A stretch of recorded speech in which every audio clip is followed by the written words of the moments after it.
Hey guys, welcome back to my channel. I'm Alex if you're new around here, and this is baby girl Sage. She's very, very happy to be here, as you can see. This little nugget is 2 months old, so she's technically 9 weeks, so she's into her 3rd month of life, which is insane. So we're actually getting out of the newborn phase. I think they say it's like up to 3 months, I think, maybe, I don't know. I wanted to go ahead and do this video to let you guys know all of my newborn must-haves. So if you are pregnant and you want to build your registry, this will be really helpful for you.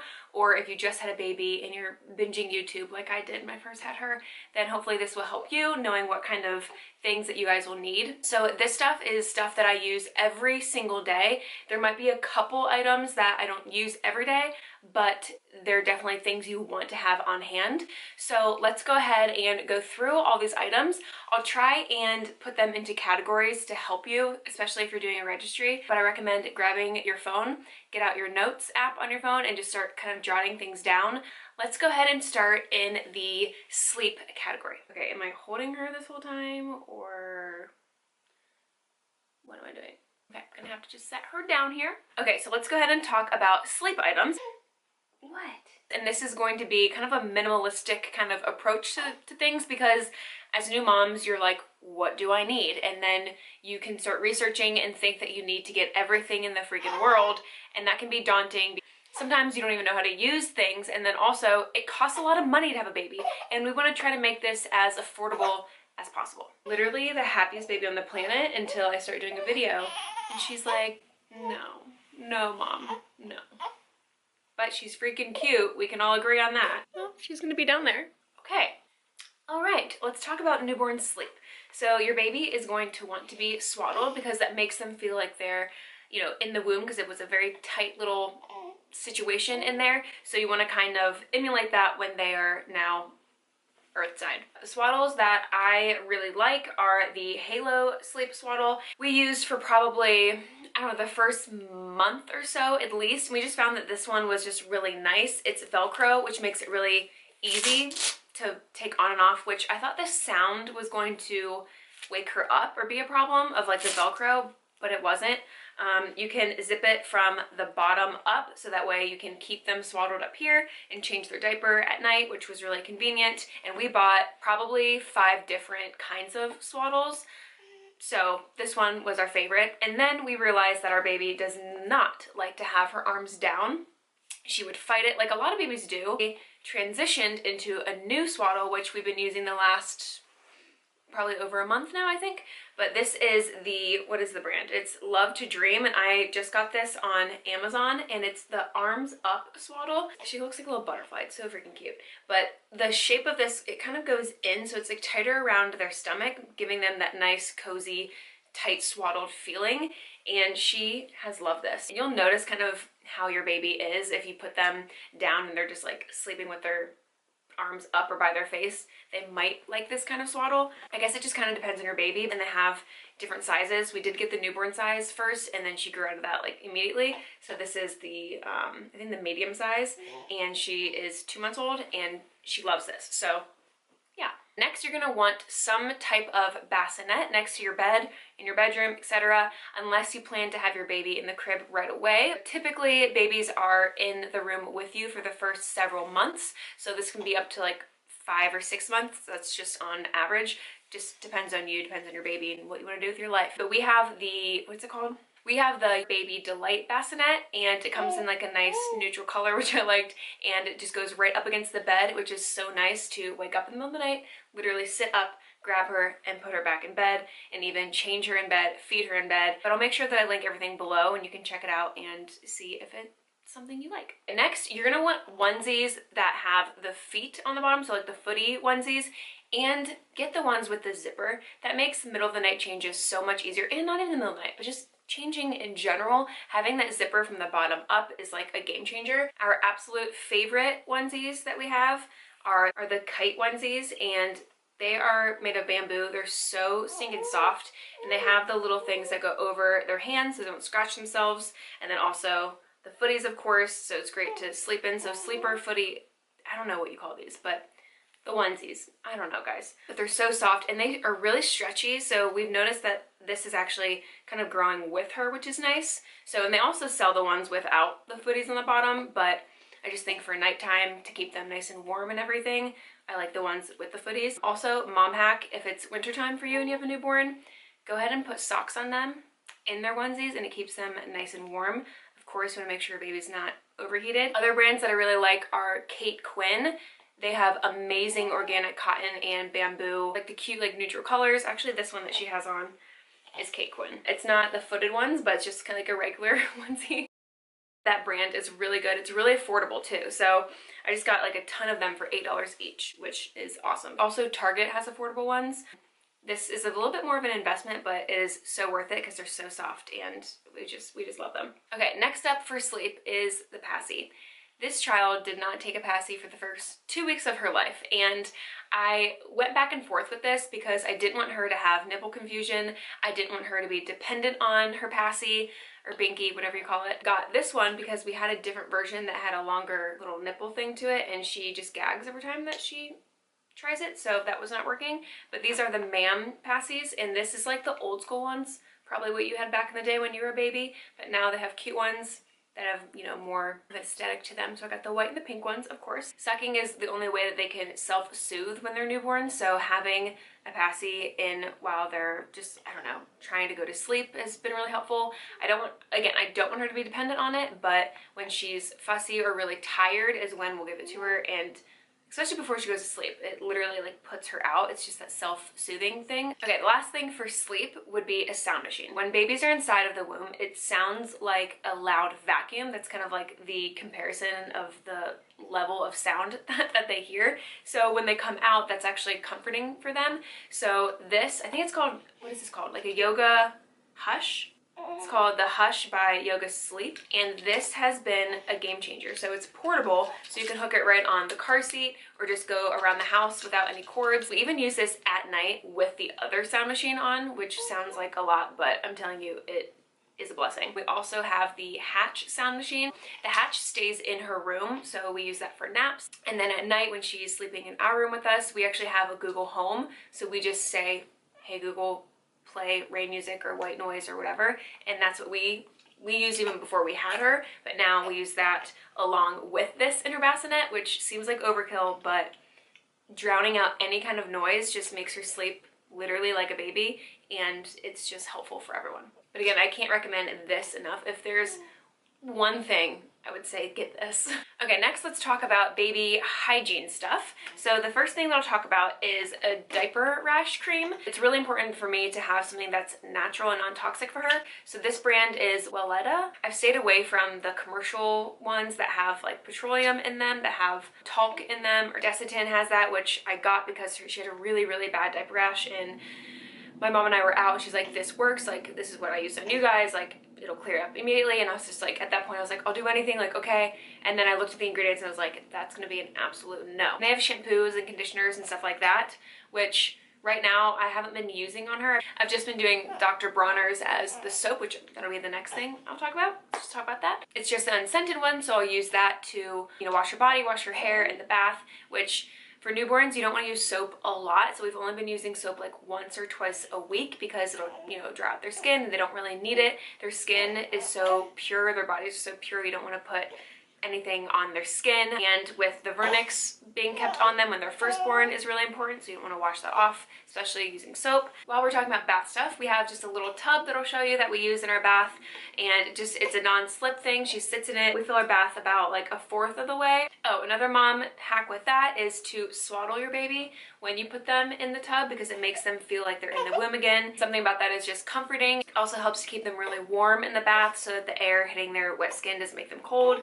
She just now graduated from having her swaddle in the bath, but now I'll just take a washcloth and place it on top of her chest to kind of give her that comfort. She loves bath time, so I'm grateful for that. Next thing is a thermometer for the bath, and we just got this probably like 2 weeks ago, but this has been so helpful because you don't want the water to be too cold, you don't want the water to be too hot, obviously. I believe it's between 98 and 100 degrees Fahrenheit, and this little guy, you just set it in the water as you're filling up the tub, and it shows you exactly what the temperature is. Makes it so easy to be able to adjust it before you put your baby in, so highly recommend that. Next, if your baby has cradle cap, basically what that is, it's like little like flakes on their skin. Usually it's on their head. She actually has it in her ears as well. So it just looks like flaky, dry skin, but apparently it's from mom, it's from pregnancy. It's like an overproduction of oil glands or something like that. And they have it when they're born. It can last for weeks, months, even up to a year. But basically the pediatrician said there's nothing to worry about. It's not a bad thing.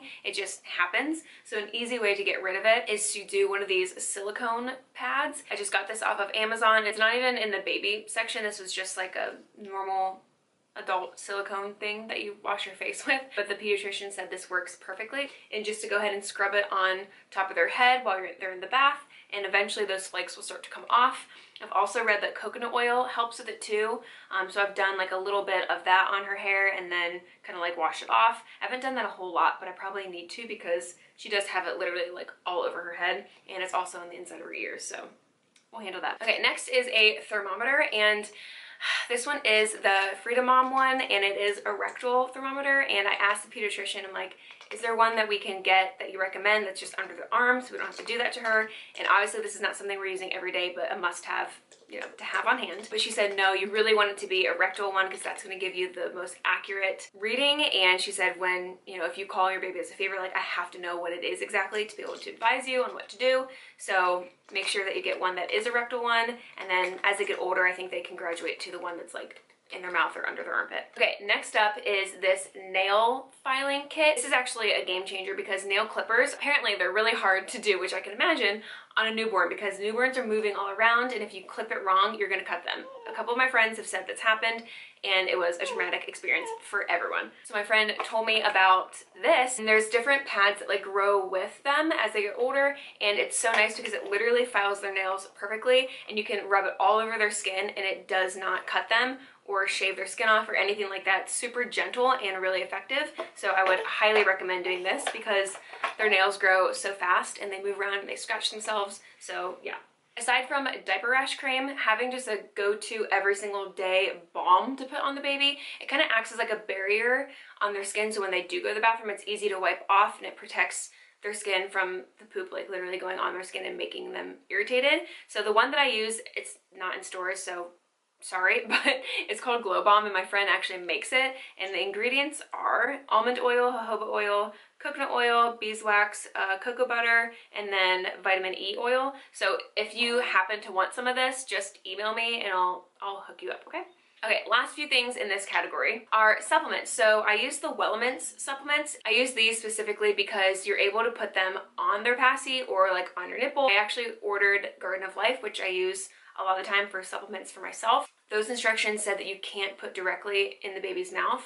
And I was like, well, that's not helpful. So the Wellement's brand allows you to be able to go ahead and just put it in your baby's mouth and it's fine. The other one, you had to like add it to a bottle or something, exclusively breastfeeding her, so that was just not gonna work for me. So I give her vitamin D and probiotics, and my pediatrician, which is an integrative holistic pediatrician, has recommended that we wait till she was a month old to give her probiotics because within the first month they say it can actually do the reverse effect for the microbiome. And this is just what my pediatrician said. I'm not a doctor, but so we waited till she was a month to give her this.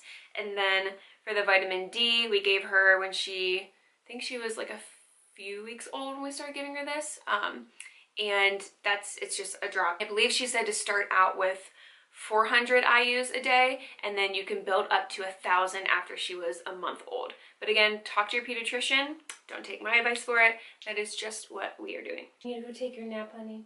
Okay, let's go nap. Okay. So next, just moving into some house items to have kind of like around the house that you can pick up and move to different areas of the house that are helpful. First would be the Snuggle Me Organic Lounger, which you don't have to get that brand. I just like that one. Just some kind of baby lounger that you can have on the couch, on the floor. And it's nice when they're newborns. They literally can nap anywhere, and I think it's actually good to do that so they get used to a lot of the like noise and stuff that you have during the day, so that they don't wake up by every little noise that they hear, if that makes sense. It's nice to have somewhere that you can just set your baby down. And something else extremely helpful is to have diaper changing stations throughout your house. So obviously we have this one here in her room, and then I have just like a makeshift changing station in this little basket, and I have a couple of these. I have one in the living room, and then I have this one for our bedroom, so that I can wake up in the middle of the night, grab her and change her in bed if I need to, because you just do what you gotta do. And I have some wipes, some diapers. I like to have a burp cloth in there, and then I also like to have just a little washcloth to be able just to like pat her dry before putting on any cream. And then also have more diaper rash cream. This one is actually from doTERRA, so you want to get multiple of these kind of things to have. And then this vegan leather changing pad, so definitely having extra pads are great because things can get all over. They pee and they're just laying on the couch or on the floor, like it's getting all over that. So getting a few extra changing pads, that way you're not going to the baby's room or the changing station, wherever it is, every single time you have to change their diaper. And listen, we have a very small house and I still have 3 of these set up. And then as your newborn starts to get a little bit older and they're not in the lounger 24/7, having somewhere where you can set them that's like a seat so they're more upright, they can see what's going on, is really, really helpful. We have a dual swing seat that just like sways back and forth. It plays music. It has little hanging things so they can like look at it. Also has a mosquito net thing that goes over it, which I got specifically because we have a dog and she likes to lick her face all the time, which I don't find myself ever closing it, but say I take it outside in the spring, I feel like that'll be helpful, but yeah, it just is what it is.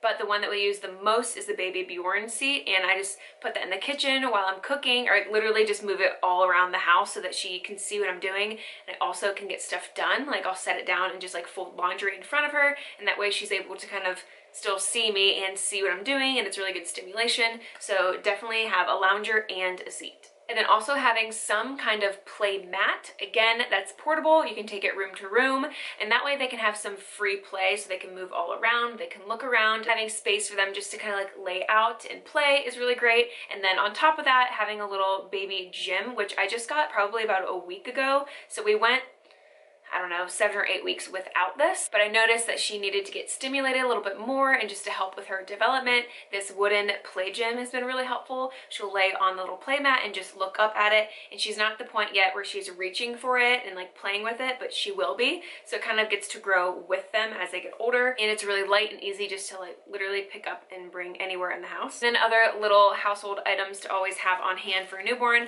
are going to be some kind of contrast cards or a book, and this is just a little cloth book that has like the plastic in it, so it has some sound with it, makes a little crunching noise. Newborns can only see like black and gray and white, and patterns they really like that helps them learn, and it's really stimulating for them as well. So having some kind of little newborn book like this is really helpful. You can set it up, especially if you're doing tummy time or something like that. It's really nice. You can just set it up, have them have something to look at, and honestly, this makes her really tired when she's done going through the whole book.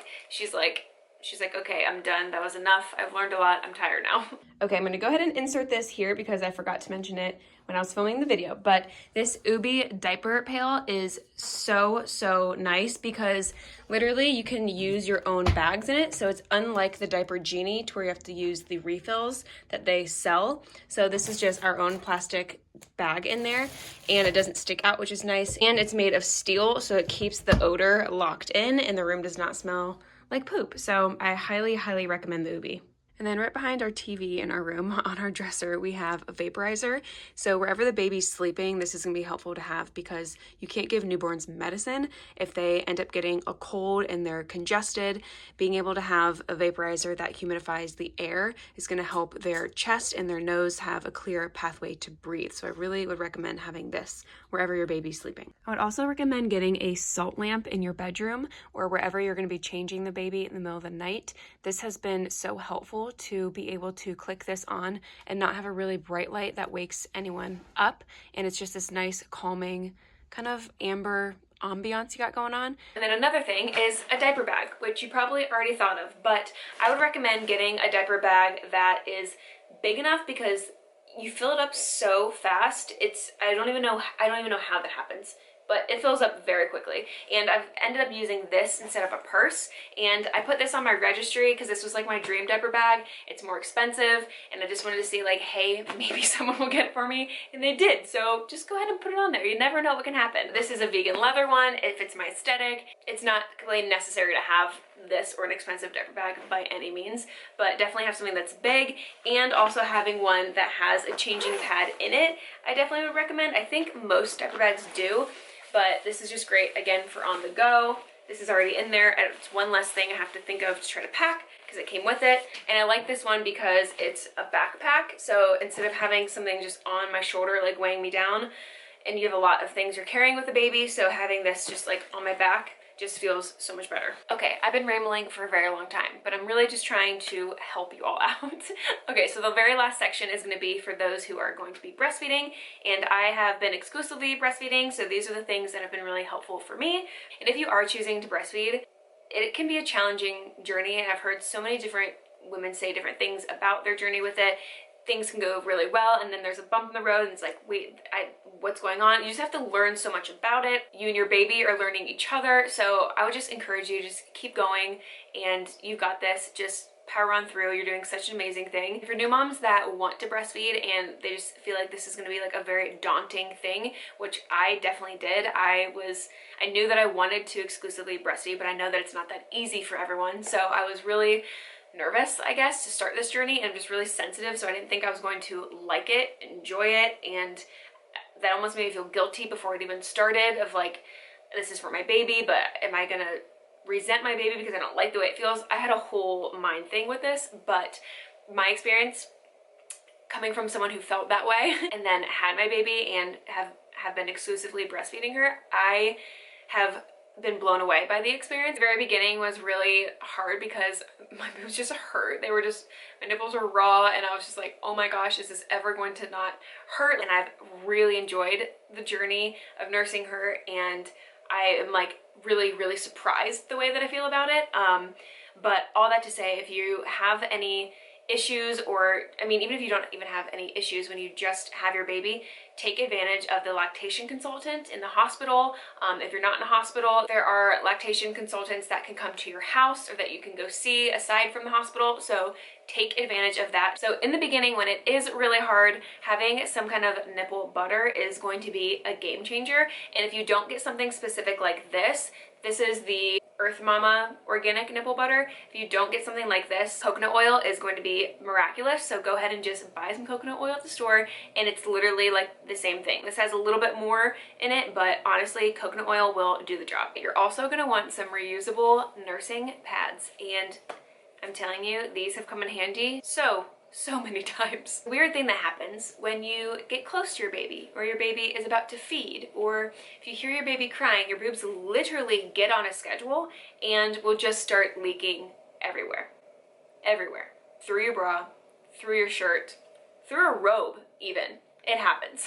It's also helpful too, like when you are feeding your baby, the other side is going to leak, you can have one of these in. Or another thing that I was going to mention is the haaka. This is going to help with the letdown that's happening on the other side that you're nursing from. So there are several different options you can have. The haaka is one of them. You literally pull it back like this, put it on your boob, and then the kind of the pressure from that is going to help get all the letdown. So you're going to get, you can even get like an ounce or two of milk as this is happening, and then you can save it, put it in the fridge. That way you're not wasting any milk. I'm not using this every single day because it just hasn't been convenient for me to go and grab it every single time I'm nursing and figuring that all out. And your body will start to regulate the milk that's happening depending on your baby and how often you're feeding, and just kind of your body's getting used to it and not being completely engorged all the time. So I definitely was, and that's when I used this more. This is just one of the really great ways to be able to save some of that liquid gold, so it's not just going everywhere, but you can also get just like a burp cloth if this isn't nearby, and I would have one of those on hand or in your changing station so that you can grab it and like put it up against you while you're feeding your baby so you aren't leaking everywhere, because it will happen. Next, you're gonna want a pump, and I got a pump through insurance that to this day I have not touched because I've been using the hands-free. This is the Mom Cozy brand. This is what I've used every single time. It's super easy to take apart, put together, to clean, and it's so convenient just to be able to tuck it into your nursing bra and pump right there. I know LV is another good brand, and just find something that's hands-free because it makes it super, super convenient. But I've kind of transitioned out of using that pump every single day, and I've been using just the handheld pump that you just manually do. This has been really helpful at night because Sage is having longer sleep stretches. She's sleeping through the night, which is anywhere from 6 to 8 hours typically. Once she's been sleeping for a few hours already, and I know she's going to continue to sleep, I'll go ahead and do a couple minutes on each side, put it in the fridge, and then another time that I'll use it is if I'm so engorged and she's about to eat, I'll just do it for like 30 seconds on each side before she goes to eat, because it's gonna bite, because it literally, it's hard for her to latch when my boobs are so engorged. So just having a little bit of relief helps her latch, and so it's not spraying in her face. And then as far as milk storage goes, so you want to save all that breast milk that you're getting from your pump and the haaka, from the hand pump, all the things. So let's talk about storing that milk. So after you're done pumping, I'll go ahead and use one of these reusable ones. This is actually the haaka brand as well. It's nice because you can clean them, reuse them, but I found that I actually have filled all of these up, so I ended up getting bags because I would also like to donate, and you can't do that when they're in the reusable ones. Then another mom tip would be to use a dry erase marker when dating these kind of bags, because they are reusable. You don't want to use permanent marker on them, or so that you don't have to deal with like putting a tag and dating it. It's just like too much. So dry erase marker is great for that. And not to go into pumping too much because it literally is like a whole thing, but you want to make sure that you are never combining cold milk with room temperature milk or fresh milk that you just pumped. You want to make sure that you put your milk in the fridge, it gets chilled, and then you can add it together and then put it into one thing. Sometimes after I pump with this, I'll pour it into this, date it, put it in the fridge, and the next day I have some milk from the haaka, from the letdown. I'll put that in the fridge, and then once this one is chilled, then I'll go ahead and add it to this, and then I'll go ahead and put it into the freezer. The very, very last thing that I'll talk about are some apps, and I just have two that I would highly recommend. The first one is the breastfeeding app. This one has saved me on so many levels. So right when you have your baby, nurses are going to come in and ask you, how many poopy diapers has your baby had? How many wet diapers has your baby had? When did you breastfeed last? For how long? What side? Like all these details. In this app, you literally just press the button, and it takes all the thinking out of it, and it logs everything for you. And after I left the hospital, I didn't really track pee and poop diapers. It was just basically about breastfeeding. And then also now I'm using it a lot for her wake windows and when she is sleeping, for how long she sleeps. So it's like, okay, it's been this long since your baby has eaten, and they ate for this long and on this side, and then it'd be like, okay, your baby's been awake for this long. It's just, it literally takes all the thinking out of it. If I didn't have this, I would be spinning in circles somewhere. Okay, next up is the Wonder Weeks app, and this is helpful to understand the leaps that your baby goes through. So I think they have like 10 leaps within the first year or two of their lives. I obviously need to research it a little bit more, but your baby goes through leaps, and basically that's just when they're changing in their development and new stimulation, new learning, and things like that. So they might be more fussy, they might feed less, they might want to suckle more, that kind of stuff. So basically it just says, like, based off of your due date, this is when your baby is going to be in their first leap, and this is what you can expect. And then there's a gap, and then it's like, this is the second leap, etc., etc. So Sage has been through leap 1 and leap 2, and she has 6 more days until she goes into leap 3. So in leap 3, it says Sage enters the world of smooth transitions. For the first time, Sage will be able to recognize smooth transitions in sight, sound, taste, smell, and touch, but also in the way she perceives her body. The signals in this leap could be she cries more, she clings more, she's more grumpy, she sleeps poorly, she wants to feed more often but drink less, so on and so forth. So this just helps you kind of learn your baby more and what they're going through, and it's just been really helpful because she was to a T the symptoms of the leap 2. She was eating so much less, like she would only eat for like 2 minutes and then was completely done and acting completely fine. If I tried to feed her, she was like not having it. I was like, what is going on?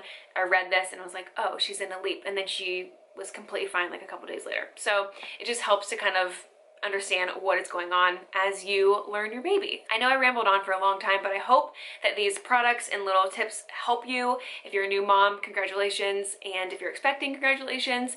If you are a new mom and you have any products or things that have been really helpful for you that I did not mention, make sure that you comment below, help all the mamas to be out there, and make sure you give this video a like if it was helpful, share it with a friend, make sure you subscribe so you don't miss any of my next videos, and I will talk to you soon. Okay, bye guys.